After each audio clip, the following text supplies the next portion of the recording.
যদি গণভোটটা নির্বাচনের দিন হয়, যারা নির্বাচনে জিতবে তারা ফল ডিক্লেয়ারের সঙ্গে সঙ্গে ওই গণভোটের রেজাল্টকে লাথি মেরে ফেলে দিবে। গণভোট আমরা এখন চাই, এই হা না ভোট আমরা রাইট নাও এখন চাই।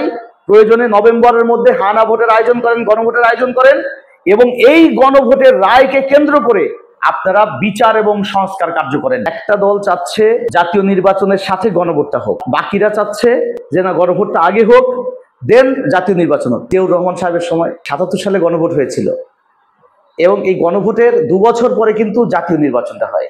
জাতীয় নির্বাচনের দিন গণভোট হোক, তাদের ইন্টেনশন ভিন্ন, মতলব ভিন্ন।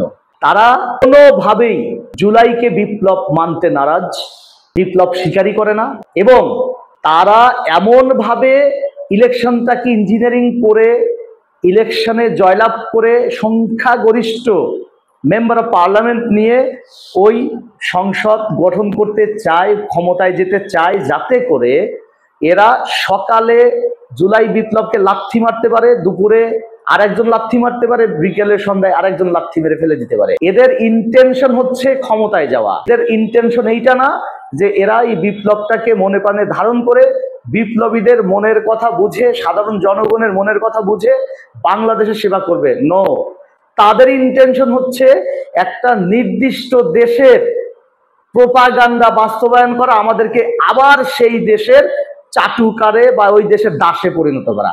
যেভাবে শেখ হাসিনা সরকার আমাদেরকে যেভাবে ইন্ডিয়ার একটা প্রভিন্সে পরিণত করেছিল, তাদের ক্রীড়ানোকে যেমন বাংলাদেশটা পরিচালনা করত, এই দলটার উদ্দেশ্য ঠিক তা।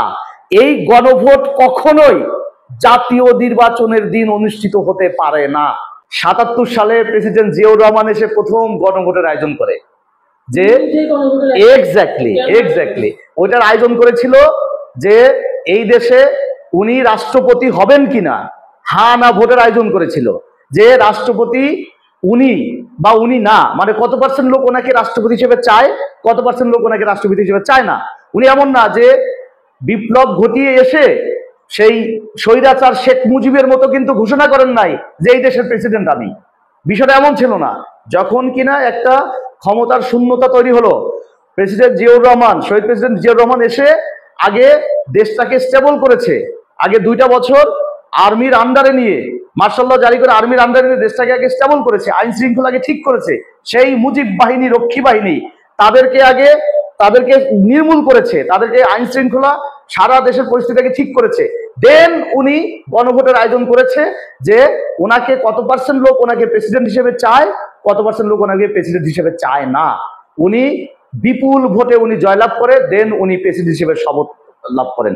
জুলাই যদি আইনি ভিত্তি না পায়, জুলাইকে যদি সাংবিধানিকভাবে স্বীকৃতি দেওয়া না হয়, তাহলে এক টুকরো কাগজ, একটা পেপার, সেখানে কিছু লেখা থাক আর না থাক, এইটার ঠিক যতটুকু মূল্য ওই জুলাই সনদ স্বাক্ষর করা না করা ঠিক ততটুকু মূল্য। আইনি ভিত্তি দেওয়ার জন্যই এই গণভোটের আয়োজন।